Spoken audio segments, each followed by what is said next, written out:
The Swarm is a 1978 American creature disaster horror film directed and produced by Irwin Allen and based on Arthur Herzog's 1974 novel. The film was written by Sterling Silliphant.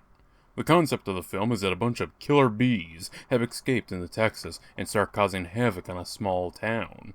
That may sound interesting, and as a fan of the Cage Man himself, I've been known to enjoy a bee or two, but this film may test even me. See, this film is ranked as one of the worst films of all time. The Sunday Times would describe The Swarm as, quote, simply the worst film ever made. That said, Golden Raspberry Award founder John B. J.B. Wilson wrote in his book, The Official Razzie Movie Guide, listing The Swarm as one of the 100 most enjoyable bad movies ever made. The film was announced in 1974, which was the peak for disaster movies, something we'd see again leading up to 2012. I don't recall anyone having killer bees on their bingo cards. Problems occurred, such as filming was meant to begin in 1975, however, production was delayed in part because Allen decided to leave Fox for Warner Brothers. This movie would utilize an estimated number of bees between 15 million and 22 million, including 800,000 with their stingers removed, so actors could feasibly interact with them. All this was managed by around 100 people whose sole job was to care for and transport the bees. Honestly, with that many buzzers, how can this not be a great bee movie? They have more bees than the bee movie. And no weird cross-species relationship. Not that older films lacked in that department. But anyways, let's take off with The Swarm. Well, the film takes off at breakneck speed with military personnel rushing into a seemingly abandoned base. They brought flamethrowers for reasons. They don't know what happened, so I legit don't know why those were brought. And no joke, for the next 4.5 minutes, we watch them work their way down into the facility, finally reaching the control room where all are dead. All personnel dead, sir. No enemy force on site. As the main force rolls in, our main character steps out, Dr. Bradford Crane, played by Michael Caine, who you youngsters in the crowd will probably recognize as Alfred in the Dark Knight trilogy. He has sunflower seeds, but what's more important is that the military has detected an enemy force going away from the complex. General Slater, played by Richard Widmark, 6'2" choppers on the unknown force, but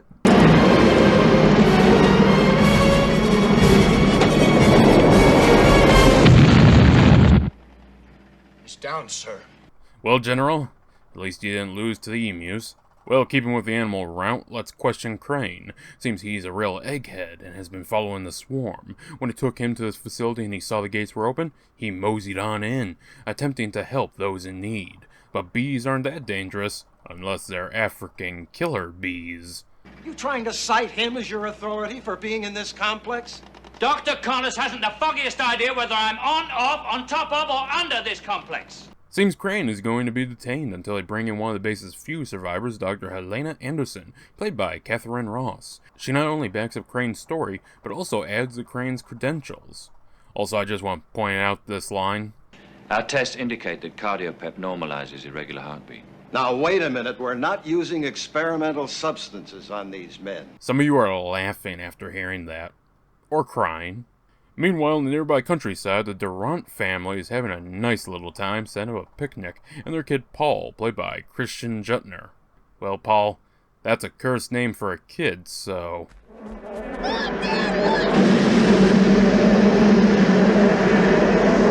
Hey, good thing the dad left the keys in the car, and hey, howdy, he made it to town. Though it's pretty clear he classed in the luck build and not the driving build. Jumping back to the facility, it's revealed that Dr. Crane has been put in charge, and General Slater is to help him in any way possible.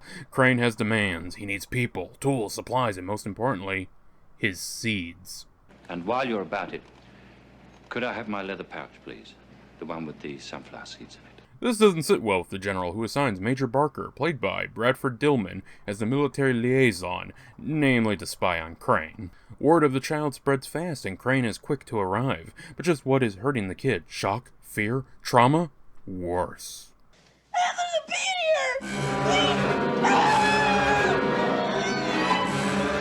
Side note, Catherine Ross looks incredibly beautiful in uniform. Oh, and also the symptom of being stung is seeing a giant fucking bee. I think the hallucinations in Mandy were less goofy. Also, apparently the way to cure this is to simply reach out and touch it. Investigating the site of the attack, it's discovered that the invasion may not have been recent, as they've been breeding. But more importantly, Dr. Walter Krim, played by Henry Fonda, has shown up to assist the cause. In fact, Crane assembles an entire war room, from fellow scientists to local officials, all in the hope of defeating this invasion. His most hostile threat in the room is a man sent by the government, Dr. Hubbard, played by Richard Chamberlain. Not only does he think the African bees should be called Brazilian bees, but also he doesn't believe they've spread past South America. Apparently, they came directly across the Caribbean from Venezuela. There have been 3 hurricanes in that ocean tract in the past season. I've played enough World Bucks to know that Rogue Tornado can knock a zombie halfway across the map and start a massive kingdom-destroying breakout. I need to play that on the channel again. Crane isn't the only one putting a plan into action, as Paul has gathered up his friends and marches for the beehive, which was right near the picnic, which the military was at. You know, I'm not gonna question it, because we finally have some action over an hour into the film.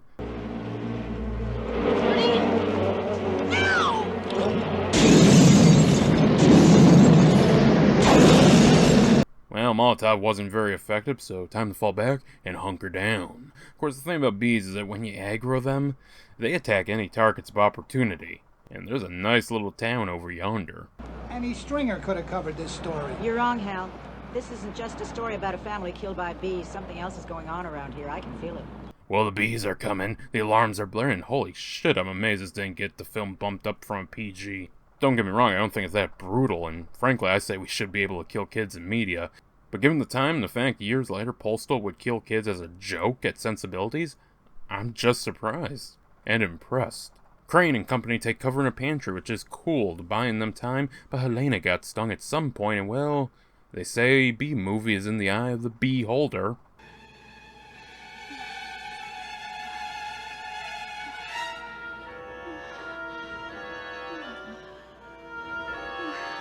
So, with her out, the General and Crane butt heads over the paths taken. The General wants to lock off the area and essentially airdrop pesticides all over them, which Crane objects to over the damage it would cause to the ecosystem. But on the happy note, some live bees were captured off a nearby pond. Like saving their fellow bees from captivity, or seeking revenge on mankind. I always credit my enemy, no matter what he may be. Brain bugs? Frankly, I find the idea of a bug that thinks offensive. Give them credit. The two compromised with evacuating the town, but not leaving the facility as that would waste time. Now, this is a long film at almost 3 hours. A film of that length can be very good. The best version of The Watchmen is near that length, as is The Northman. That said, The Swarm has a ton of side plots that pad out the runtime. I've skipped them for the sake of this review and my sanity. That's not to say they're particularly bad. One has a local engineer showing up to collect his son's corpse from the military base. But while that was one and done, it added nothing. And there's random ones, like this pregnant lady who just gets dropped off for a scene or two and then nothing. But the worst has to be this love triangle between these three. Throughout, we've been cutting back to these two guys fawning over this woman and competing for her love. Now, why didn't I bring up this vital human drama? Well, one, because it has no closure. She never picks, and two, the bees attack the evacuation train.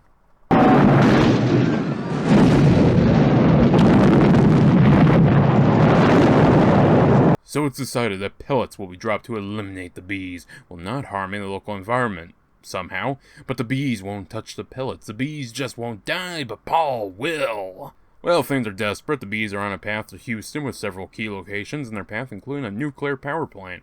Luckily, Dr. Krim has been researching an antivenom, and with time being desperate, he injects himself with the value of 6 stings. Honestly, it's a pretty solid scene as he narrates how he feels to the recording. Won't move. My arm feels like it's strapped to my side. After a minute, he tries to inject himself with the antivenom. Managing to fight through the paralysis, he injects himself and all seems to go well. Until it doesn't. So that's a downer, but hey, at least Dr. Hubbard made it to the nuclear power plant. No, the downer here is that the bees made it as well.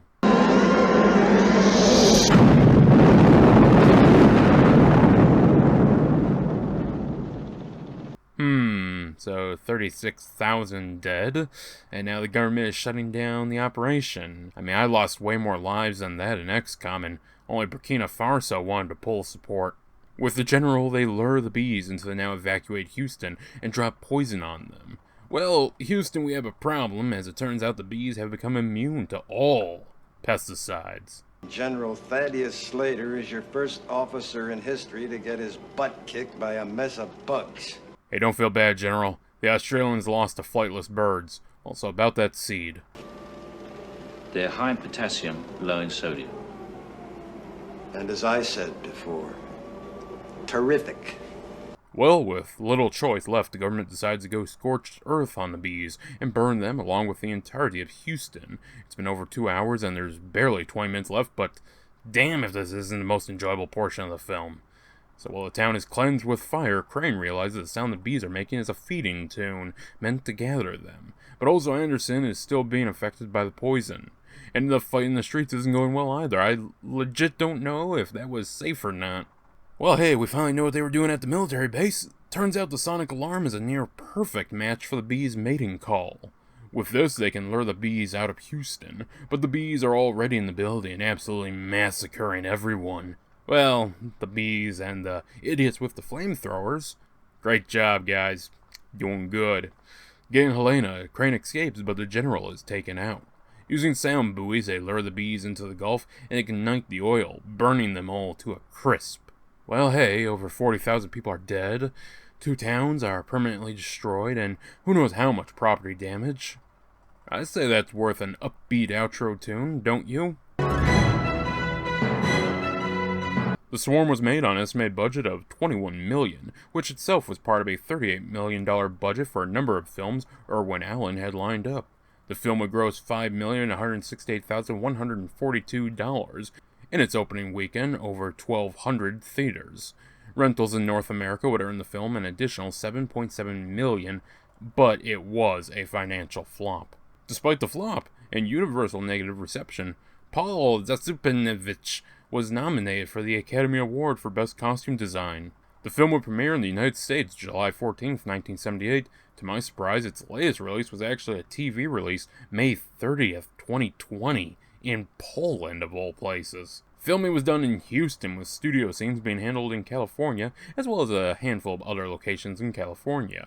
The film would be shot over 65 days. The version I saw was actually longer than the original theatrical release, which was a respectable 116 minutes. When the film came to Laserdisc in 1992, it was extended to 156 minutes. This cut is what was shipped on DVDs worldwide. Coming to Blu-ray on September 25th, 2018, the full cut was used. Notable additions were the military arriving at the picnic site, additional scenes of Crane and Anderson driving to and from locations. The kid Paul actually has an ending in this version. In the original, he's seen up to where he confesses to firebombing the bees. The 116-minute cut does not include his death, and speaking of death scenes, Henry Fonda got the addition of him seeing the giant bee. A scene of Anderson's relapse and Crane's prayer are not included in the original. Neither was the majority of the love triangle subplot. The former two there were much more important and actually, I would say, enhanced the film. Honestly, it's no wonder the final project felt so bloated. They just crammed in all the shit they did. That's not even everything they added.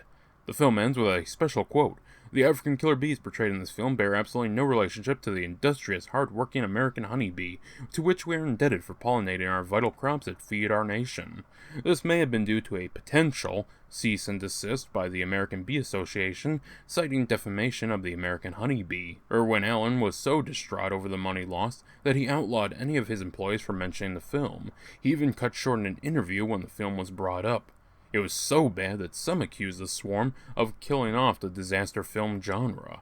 In an interview with Michael Parkinson, Michael Caine said, "It wasn't just me, Henry Fonda was in it too, but I got the blame for it." In fact, the only reason Caine signed up for the project was because of how many big names he saw involved. Well, geez, with all that, what did I think of the film? It isn't the worst. Don't mistake what I'm saying. I much rather would have preferred to see the original cut, because my largest complaint is just how padded and boring the film is. I didn't care about the random doctor, pregnant lady romance. I might have cared about the goofy love triangle, enough not to hate it, but it lacks a conclusion.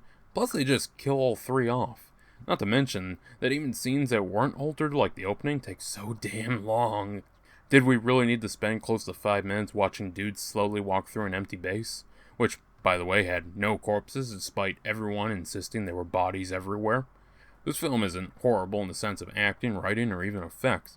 Goofy as a giant bee is, it's not particularly bad. No, what this film suffers from is just boredom.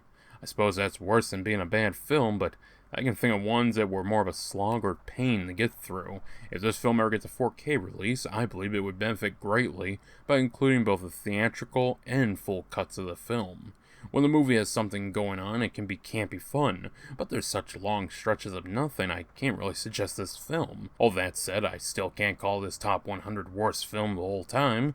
It at least had a beginning, middle, and end, and some characters, such as Crane and the General, had legit good interactions. I would not, however, call this film the bee's knees. You got any of that bird seed left?